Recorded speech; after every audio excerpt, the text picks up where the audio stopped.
Welcome to Mastering Fundraising, a podcast for nonprofit leaders of all titles and all experience levels.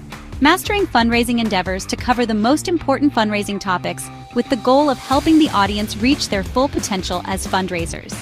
This podcast will share stories, tips, and guidance on the most important elements of fundraising. If you want to earn an advanced degree in fundraising, this is the podcast for you. Mastering Fundraising is a collaboration between Fulcrum Nonprofit Leadership and the 5-Tool Fundraiser, two leaders in providing relevant and expert content to fundraisers and nonprofit leaders. Without further delay, let's jump into the current episode. Please join me in welcoming your host for today, Chris Looney. Hello, everyone. Welcome to the show. This is Mastering Fundraising, the podcast where we dive deep into the strategies, structures, and stories that shape exceptional fundraising results. Today's guest is Anna Lee, Executive Director of the AIP Foundation, the philanthropic arm of the American Institute of Physics. The AIP Foundation is dedicated to advancing scientific discovery, supporting education, and strengthening the physics community through philanthropic partnerships. Anna's leadership centers on building meaningful relationships with donors and funders and creating shared frameworks that help both the organization and its supporters drive measurable, mission-aligned impact. In this episode, we explore co-creating impact with donors and funders across individuals, foundations, and corporations. Anna brings significant experience translating organizational priorities into compelling opportunities that resonate with diverse partners. So we'll discuss how to collaborate with funders from the earliest stages, how to design partnerships that reflect shared values, and how to communicate impact in ways that deepen trust and inspire long-term commitment. Anna, thank you for joining us today. Thanks, Chris. I'm so excited to be here, and I really appreciate this opportunity to talk about AIP Foundation and to have this conversation. Thank you. Yeah, you bet. You bet. This is going to be a great conversation. So let's jump in. But before we dig into the co-creation of partnerships topic, let's start with a little background on you. Can you tell us a little bit about your leadership journey and what ultimately led you to the AIP Foundation? Yeah, sure. Well, in a former life, I studied telecommunications, and I won't go too deep into that, but I had a technical degree, and I was in the field of telecommunications for a few years out of college. I was working at a major defense contractor consulting firm on a project with one of the agencies in the Department of Defense. And the urge to create positive social impact really overcame me, became louder and stronger, which I've always had, but just became very loud. And I decided that I'm going to switch careers so I can really go down the path of creating positive social impact. And the way I decided to do that was to go get my MBA in Ah, Spain. And that way, I had a couple of goals there, with not only to get my MBA, but to be immersed to a different culture and to learn Spanish and go to a great school. And so I ended up getting my MBA as a way to start switching my career. And right. I took a scenic route, but eventually I ended up in fundraising. So that's where I've been for the last like 20 some years. Wow.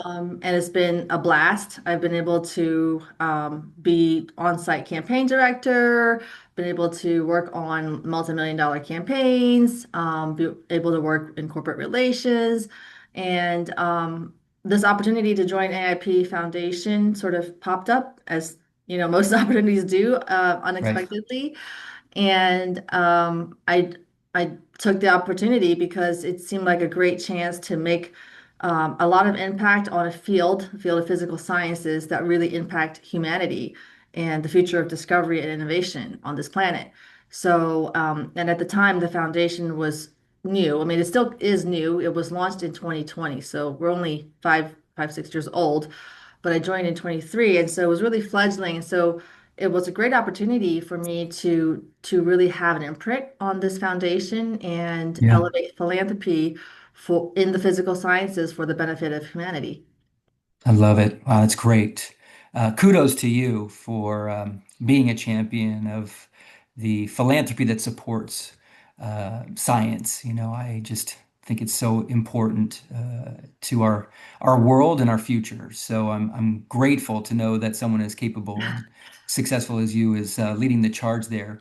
Of all Thank these you. roles that you've had in your journey, what's been your favorite so far? I don't, necessarily mean the title or the job, but like hmm what aspect of the work hmm is most exciting to you?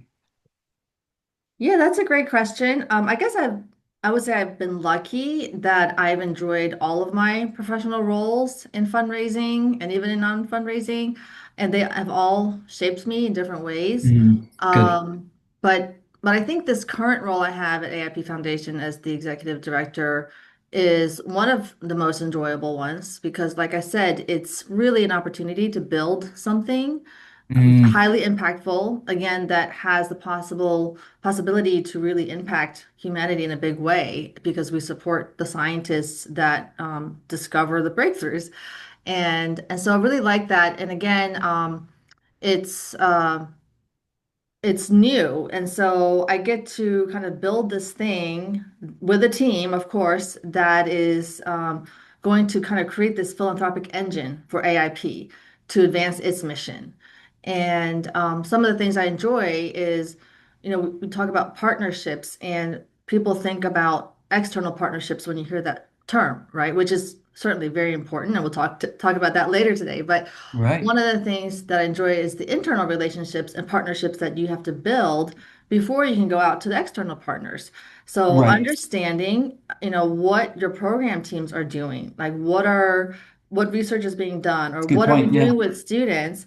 And so my team and I have been building these bridges of internal partnerships at AIP, which are equally important to understand the impact of those programs so that we can go out and talk about them, understand the direction, understand their needs and priorities in order to attract external partnerships. Yeah, that's wonderful. It brought up two really important points that I think need to be recorded before I lose them. And the first is you're being asked to understand the language of physics in a way that you can then translate it to donor audiences that make sense and get those donors excited about supporting the project. And sometimes it's building the relationship internally with people that are working on the programs so that they can be involved with the hmm donors themselves, right? So you have to recruit them and train them how to raise hmm money. And then you have to be that dictionary, if you will, thesaurus, I don't know, but try to figure out the right way to um, communicate or translate the very scientific to the very plain, right? And Yeah. I'm sure you have done that frequently. The second thing I would mention, and then I'll let you respond, is that it's not lost on me that the best fundraisers are entrepreneurs. Your excitement around building something is very typical with the best fundraisers I know. They love to not be stewards of something already built and just sort of monitor the dashboard, but to actually build the dashboard, to create a program, to do something new and adventurous. And so I Right. think that I just wanted to connect on those two things. Yeah, absolutely. The second thing you said about being entrepreneurial, I think that's going to tie in very much into our conversation about co-creating with Good. donors later on. So I'll bookmark that. But the other thing you Perfect. said about translating, I think that's a key skill that fundraisers have is being that translator between the donor and your programmatic staff and your leadership. And I think I did this quite a bit when I was at the University of Maryland. I was working in corporate and foundation relations. And as you can imagine, like corporate world, corporate speak is very different from, like higher ed or nonprofit speak. And but there's definitely alignment and they have similar goals. So it's a matter of bringing that together through a common language. And so yeah, it was a lot of interpreting what the company wanted with what the program was able to offer, and bringing that alignment together with some common language. Yeah. Well, our next podcast episode, I'm already planning it out, is going to be on being the translator as a fundraiser. Oh, I So love it. Oh, that's I great. it's a great topic. And we could do podcast number 3 on entrepreneurism. So There you go. we'll bookmark that. But in the meantime, next question is along that path, who have been sort of the important mentors that have influenced your career and why were they so important to you?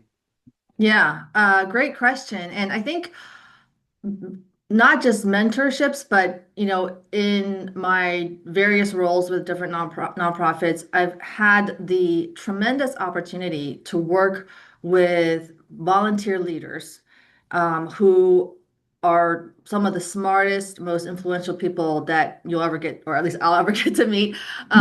Like, people who are, four-star generals or Nobel Prize winners or CEOs of Fortune 50 companies, Right. right? These are people who I interact with on boards or in committees who participate with the nonprofit, and I've just loved seeing them, observing them in how they interact with people, and it's just amazing that some of again these high profile, high level people are the most down to earth, the most Love humble it. people, and you can see how they interact with folks from all walks of life, all levels of professional background, and how they really exude like leadership, but through humility and communicating through building personal rapport. And that's Yeah. really, it, it left an impression on me how, like the CEO of like the one of the biggest banks in the country is just so humble, and the way that he talks about his Yes. ideas, like it's not just Yes. this is what we're going to do, right? Or, people who have a Nobel Prize, giving their suggestions, and it's so just seeing that has been very inspirational. Being a servant leader or being a humble leader, I've really enjoyed seeing that through my work with those volunteers. I love that. Yeah, that's so important to acknowledge the fact that your mentors don't have to come from bosses or supervisors. In our field, right? They can come Mhm. from the board members, the volunteers, the donors who have so much to teach about how the world works and how you should um, be in the world as a servant leader. So thank you so much for sharing that. Well, with all of that mentorship and all of that learning and the journey over the years, what how would you describe your sort of leadership philosophy, especially when it's at the intersection of mission, philanthropy, and community? Mhm. Well, I like to say that I have a business mind and a nonprofit heart. And that's Lovely. how I bring together mission with Mm, fundraising, right? And if you think about it, fundraising is not so different from sales at a company, except that we're selling a mission or a cause.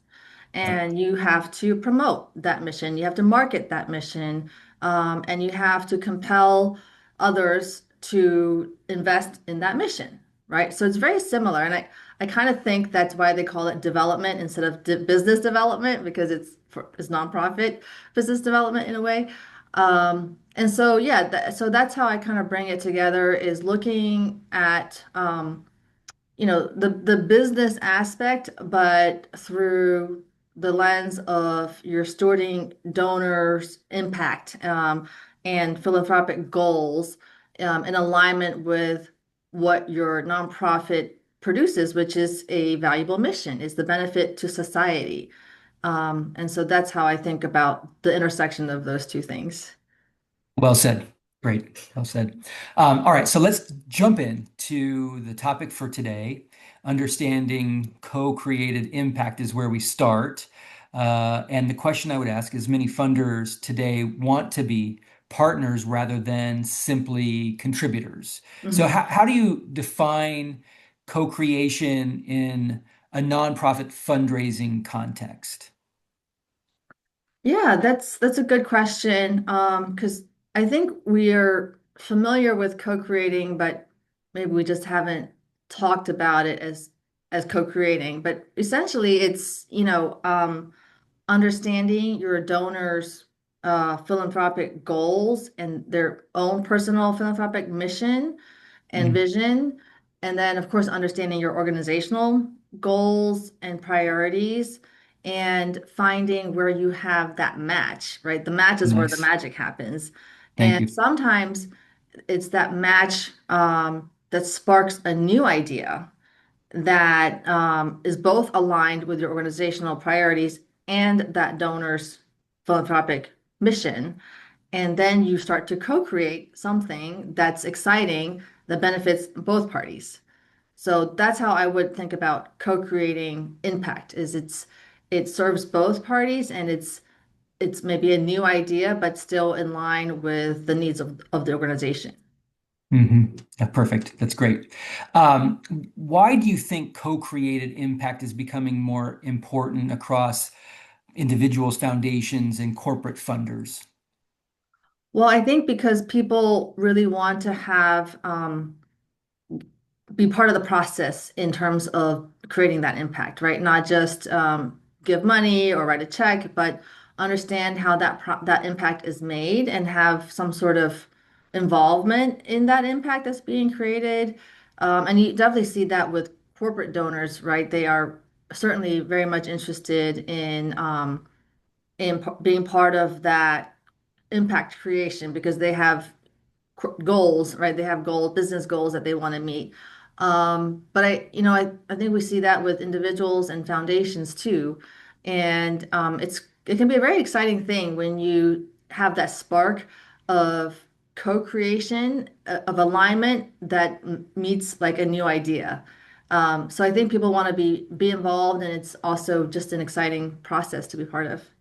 Yeah, it's kind of like being on the ground floor of an investment in a company where you want to not only give the money, but you want to have some influence on the direction that the business will take in the future. And in this case, I'm sure there's these thorny problems, challenges, issues that need physics to solve, and money is the way in terms of funding research or the practical applications of whatever it is, and so it's that match of the donor maybe having a challenge or a concern that it wants to address, having the resources to do that, and then finding the foundation as a partner that can help Mm. create the change it wants to see in the world, right? Yeah, absolutely. And the donors have ideas too. So the Right. organization may know that they want to go in a certain direction or have this impact, but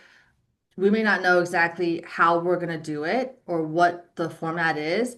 And you may have a donor that's like, hey, I have this great idea. What if, you did this with me and I help you fund that and helps you achieve your goals? Then, that's part of the co-creation process. Yeah, I love that because so often I hear organizations almost offended when donors have ideas or want to put money behind something that they're passionate about. Mhm. And that's not offensive at all. I mean, the organization has to decide whether it fits their mission or if it's something they want to Mhm. choose to be a part of. Right. That's totally acceptable and understandable.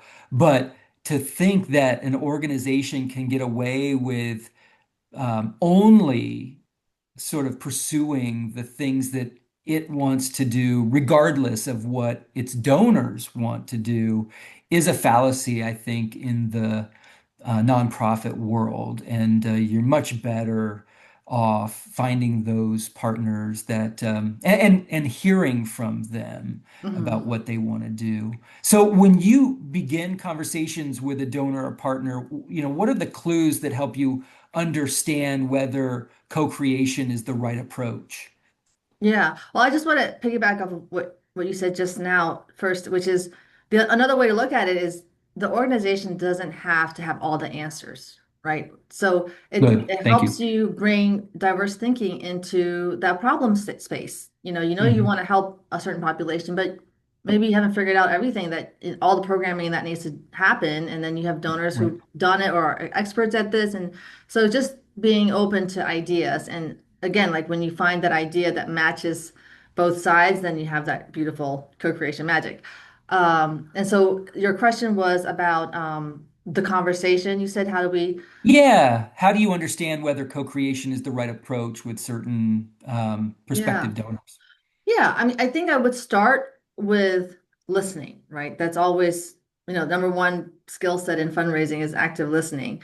And so listen carefully to what the donor is saying about the kind of impact they want to make through their philanthropy and ask questions to help clarify and align what they're saying with what your organization does. Now, of course, you as a fundraiser would come having done the homework of understanding your organization's direction, its goals, and its priorities, right? So as you're listening, you could kind of be thinking about how these things align. Mm.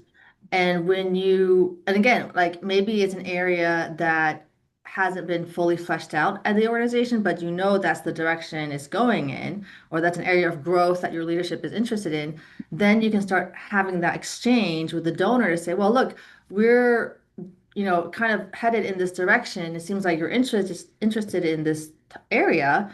Um, you know, what kind of impact can we have together? And then the donor may have an idea about how to make that come to fruition, right? And that's when you start to ideate on things that are executable and are in alignment with your organizational priorities that also match the donor's goals, right? And then you kind of sharpen that idea, and then you might come up with a new thing that is the outcome of the co-creation.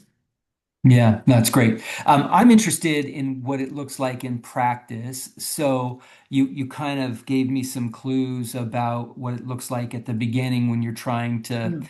identify an opportunity to co-create. But is there a sort of generic real world example that you can walk me through where you co-created something with a donor? And sort of walk me through the from start to finish of the Yeah. partnership and what it kind of looks like. Yeah, absolutely. I actually have two or three, but I'll go with because one was with an individual, another one was with a foundation. So this Uh, can happen across sectors, right? And certainly with corporations too. But I'll give you the example of the individual donor. And so first thing, like I said, is do your homework internally, understand what your program needs and where they have priorities and what their vision is. And so one of the things that AIP is very well regarded for is its science policy journalism. okay. It does great science policy reporting on what's happening in the government. And so I talked to the program head of this platform, and I said, what do you need? What are your priorities, and what's on your wish list? And he said, well, it would be great if we had an event, maybe like an annual sort of event that convened policymakers and civic leaders and the public for a dialogue around science policy so that we help everyone understand, make sense of all the changes happening in the government and what does that mean for the physical sciences.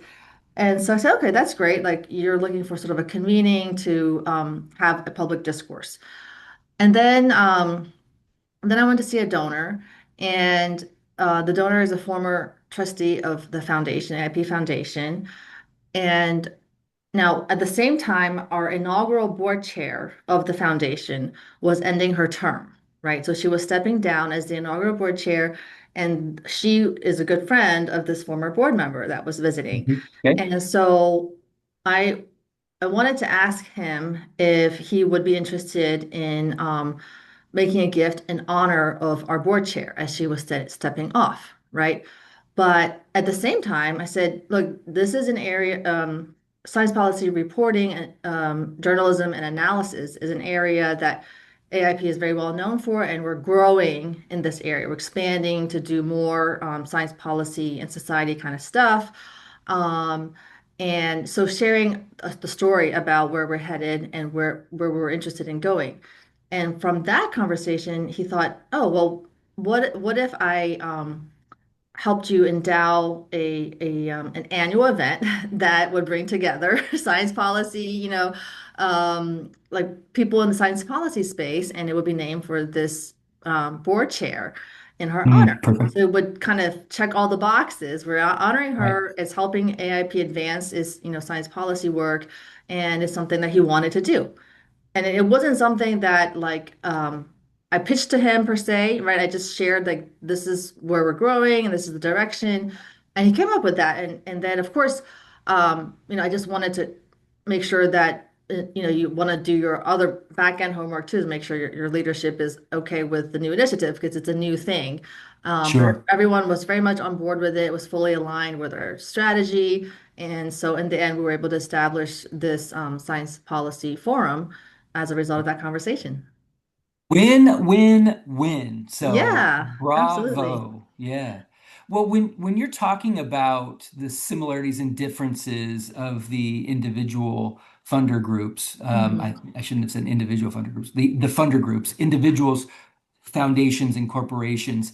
What are those sort of similarities that they share? What are the major differences? Hmm. Yeah, good question. I think the similarities is that they all want to create positive impact in some way, right? They all Perfect. want to Yeah. make an impact and they all want to get their make sure that their money is going to something that can show results, right? Good. I don't want to say return on investment because it's like it's not that sort of return on investment That's as you see in fair. Yeah, science, that's but it's totally it's like fair a to return say. on mission in a way, right? It's a return Right. on impact. So you want to you give the money to support a cause and you want to see that they're creating the impact. ROI, Yeah, just different eye, impact but instead of investment. Very right. good. Yeah. Return on impact. And so I think that's true across the board. But the differences might be in just the how these three types of constituents are built per se in a way. For example, donors, individual donors, I would say give because they're passionate about something, they believe in something, they're altruistic, and they want to see certain change in the world. And that, of course, that's very general, and there might be exceptions, but generally speaking. And then corporations, they have business goals to meet, whether it's recruiting a STEM pipeline or part of, Perfect. increasing their brand awareness or, making sure they hit their corporate responsibility goals, right? So they would approach philanthropy a slightly different way from that lens. And foundations too, they have funding strategies. They have giving priorities based on the mandate of, you know, their own board and their leadership. So they have to give within the guidelines of their giving priorities and their grant making strategy. So that's another different angle. Yeah. How do you navigate the additional layers that companies have, like brand, employee engagement, Mhm. sustainability priorities, all of these other things? It seems a little more onerous. Maybe I'm wrong, but it seems a little more challenging to account for all of those factors. Yeah, absolutely. Well, I've been there. Like I said, I was in corporate relations for a number of years, and it is very different from working with individuals or foundations, right? Because there's so many layers, and there's not really ever one decision maker. We kind of joke around, say it's decision by committee with a corporation because you have to Right, get right. buy-in from different folks, and there's maybe budget across different teams. So it is more legwork that has to be done to understand that corporation and how it works and what drives their philanthropy. Or sometimes it's not to us it's philanthropy, but for them it's a different shade of money, right? Sometimes it's a sponsorship, sometimes it's marketing. So it's understanding how that corporation works and what are their business goals. If recruiting STEM talent is one of their goals, then that's how you shape that strategy, and talking to the people in that space will probably help move you along. But if it's like CSR, corporate social responsibility, then that's a different way to frame how you might partner. But you're right, it's more complicated. You end up building sort of a little cadre of folks within the corporation that you lean into because, like I said, they're kind of spread out, and you just have to build a little group of people that are going to advocate for your organization. Yeah, it's great. Have you identified certain challenges or risks in the sort of co-creation space? And if so, how do nonprofit leaders mitigate those risks? Yeah, you touched on it a little bit earlier, which is the risk of a donor having an idea that doesn't exactly align with the Right. organizational And the hurt strategy. feelings that happen when you have to say no. Yeah, right, right. So you might, come across a mismatch, like somebody wants to do something super specific, and your organization may not be able to take that on, or it's just not within the mission, right? So I think those are the risks. But I think being transparent on both sides is part of the mitigation strategy, is telling the donor, explaining why, it falls out either outside of the organization's vision or mission, or think about how to make it work. So maybe tweak it. Sometimes it's not a no, we can't do this, but what if we modified it in this way? And in fact, I had a Right. donor like that who came to us and wanted to put his money into a very, very specific thing to access like very specific research files in our archives, right? And it's hard to do that programmatically. How do you track who's going to be accessing this particular set of papers versus Right. using the Right. Of library course. as a whole, right? And so it's a little bit unpractical to do that. Um, so that involved communicating with the donor about what he might be comfortable with, and just sharing the challenge of tracking that impact, right? It's just a little bit onerous to have to track that set of access to that set of papers. So having that very transparent communications help the donor see, oh, yeah, you're right. Like, of course, I want to support the work of the archives because they're so important to the physical sciences community. And yeah, of course, I just want to give my money to support all the work that you do so that people can access all the papers. And so he ultimately came around because we were able to express the situation in a clear and transparent way. We weren't, trying to make it work, even knowing that it would be hard to do. So that's just one example. But I think the other thing to mitigate such risk is again being very much aligned with the leadership, understanding what direction they're going in, and as soon as you have sort of a spark of a new idea from a donor, loop in your leadership so they can weigh in to say, oh yeah, this is like along the lines of what we're doing, or no, this is really outside the scope of what we can, execute on. So bringing them Yeah. early and not wait till the end. Perfect. Yeah. Good advice. I also find that um, not committing to anything when that offer is first made, Right. but thanking them for the wonderful idea and the generosity of that statement. Um, and obviously it's a big thing, so we'll have to talk about it as a leadership Mhm. team. Or better yet, you have certain policies in place for what, sort of ideas you can legitimately pursue or that helps you navigate through channels to determine whether an idea is something you want to pursue or Absolutely. not, right? So Yeah. those seem to be very good ways to mitigate risk as well.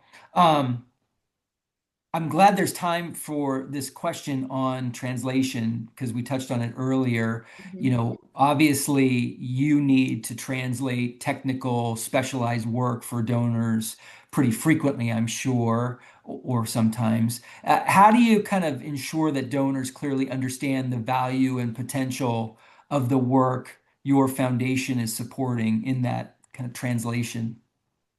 Well, it's funny because I feel like my donors know more about the world of physics than I do because a Right. lot of A them good are point. are are either in the physical sciences space or retired. So they're like, way up here with all the physics stuff. So it's up to me to try to understand that in a way that I can continue the dialogue and find Very things good. that they want to make. Um, But yeah, like one of my former bosses used to say is, and this is when I was working in with the School of Engineering, and you can imagine like all the engineering jargon, like Totally. and it Yeah. was across like 8 disciplines of engineering, so from aerospace to quantum to civil. But we had to talk to donors who were the experts in those fields, right? And Right. so she said, you just had to know enough to be dangerous. Yeah. And that is so true. Like you don't have to be a physicist or a quantum engineer or whatever, but you have to know some basic terminology to know generally what they're referring to Yeah. and be able to kind of speak to that. But by no means being an expert, although I do feel like I got an engineering degree and now I'm getting like a physics degree because a lot Right. of the things that we talk about. Um, but at the end of the day, the work that we do here at AIP Foundation is about people. It's about empowering people behind the science. So in that way, there is definitely that common language about how do we uplift, the next generation, foster future STEM talent, or steward the history of the physical sciences to help us discover new breakthroughs. It's great. Sounds like a lot of storytelling, which um, leads to the next question, which is what role does that storytelling play in helping donors feel like collaborators rather than outsiders? Yeah, I think storytelling is number one in fundraising, right? Like that's how people remember the impact, how they remember um, the need, the problem when you bring it home in a story. And so I think storytelling is so important, and we try to keep that front and center. I mean, in fact, I would say my team is probably obsessed with storytelling with a strategic purpose, right? Which is to have the call to action to donate at the end. And so storytelling is a great way to illustrate the problem that you're trying to solve in a way that relates to another human being. And so whether that's about a student, undergraduate physics students who faces barriers and how our program helped them overcome the barriers, or how we're able to, document history that would have otherwise been lost forever. I think the stories bring it home and bring it to life to the donor. So I would say that's like a top thing that fundraisers need to do. That's great. I'm jumping ahead a little bit to kind of trust building, alignment, and Mhm. shared accountability as it relates to co-creation. Are there particular tools, dashboards, or communications practices that have helped you maintain alignment with funders throughout the life of a project or a partnership? That's a good question. I think it depends on the funder or the donor. I mean, if you're talking about grant making foundations, for example, I mean, there's a pretty rigid structure on how they want you to keep them Right, abreast of what's happening. So with grants, they build in that process, having like, say, an annual report at the end. Um, but but I think across the board, I mean, I think this goes to good donor stewardship is once you have the gift in hand and you're doing the work, that you should always be going back to the donor to let them know, hey, this is what your money is helping us do. And so I'll give you an example. One thing that we do, we have a major funder who is like an anchor donor to this major campaign we're in. And yeah, they have us do an annual report at the end of the year, but that doesn't mean we don't talk to you for 12 months. So throughout the right, year, good, we are engaging the program officer, we're engaging the foundation president with updates like, hey, the new cohort of scholarship recipients have been announced. Like, check it out on our website. That kind of information sharing to having face to face. Oh, can we have lunch, come up to you and have lunch just to share what's going on. And then we also do things like creating creative collateral. That's alliteration for you, that right. showcase the impact in a visual way. So one thing that we did with this particular donor or funder was created a yearbook of sorts of all the students that their funding helped to provide scholarships for. So it was a yearbook of, like 3 years of scholarship cohorts. Wow. And it was a way to say thank you, but you can literally like touch that impact. You flip through the pages and see hundreds of faces, and that brings the impact to life. And so I It think those really are some of the does. ways that you can communicate with funders.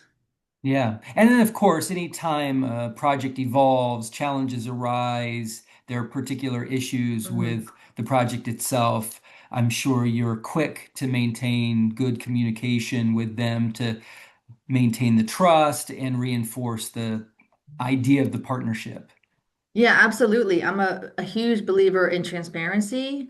I mean, when it comes to nonprofits and fundraising, the only currency you have is trust, right? And so in order to maintain that trust, you have to have transparency and not try to obscure problems that you're facing or hide challenges.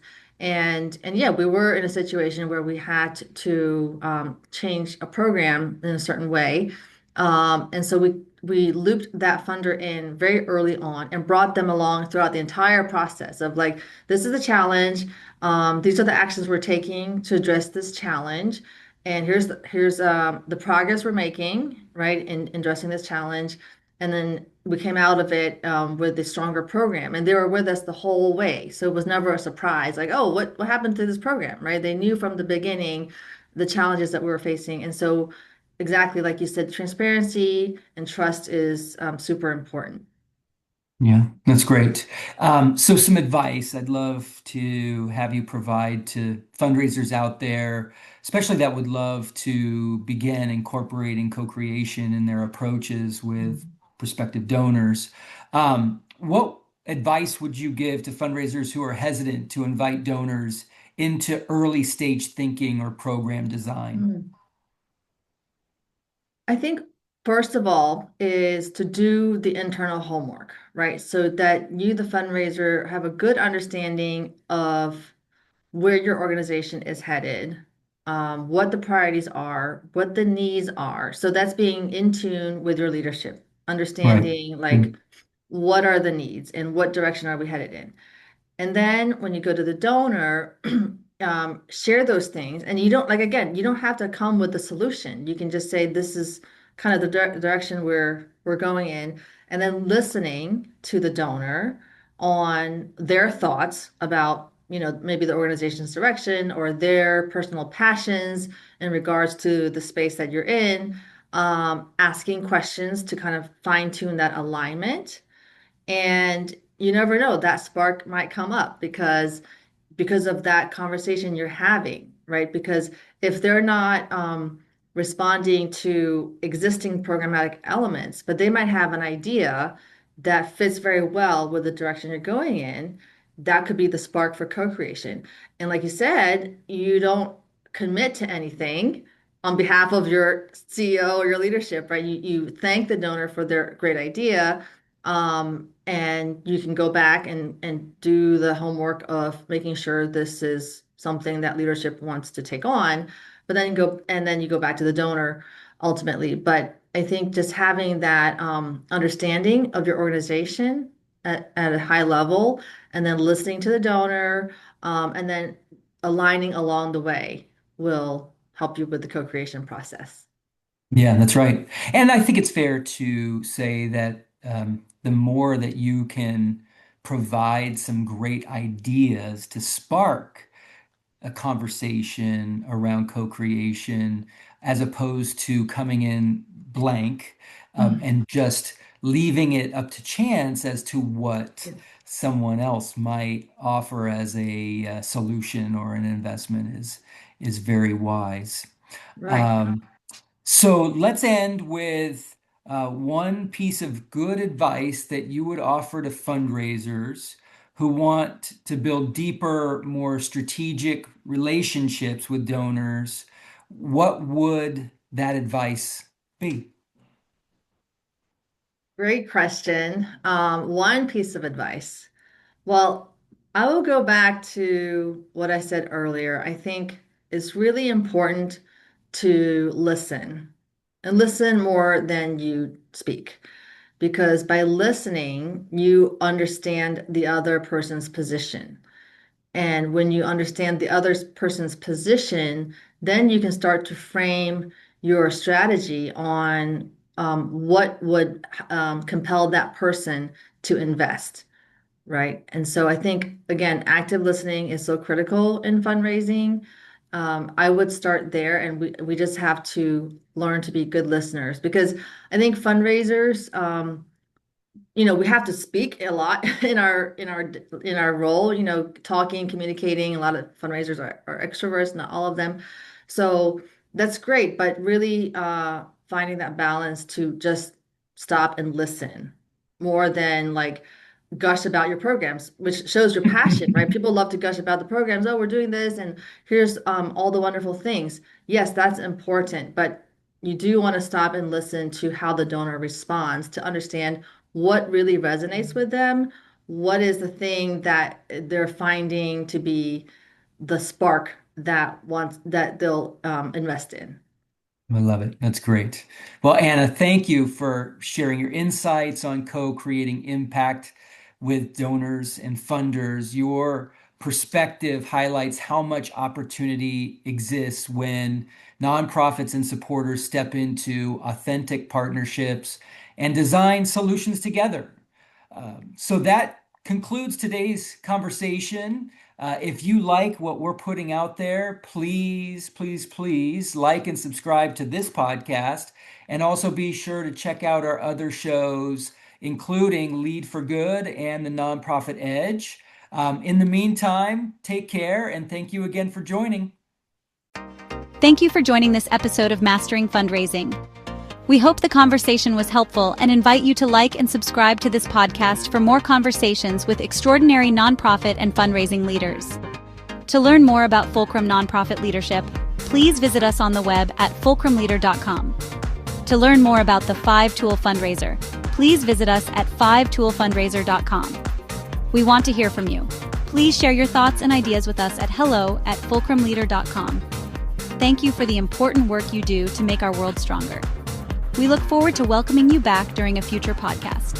In the meantime, take care and be well.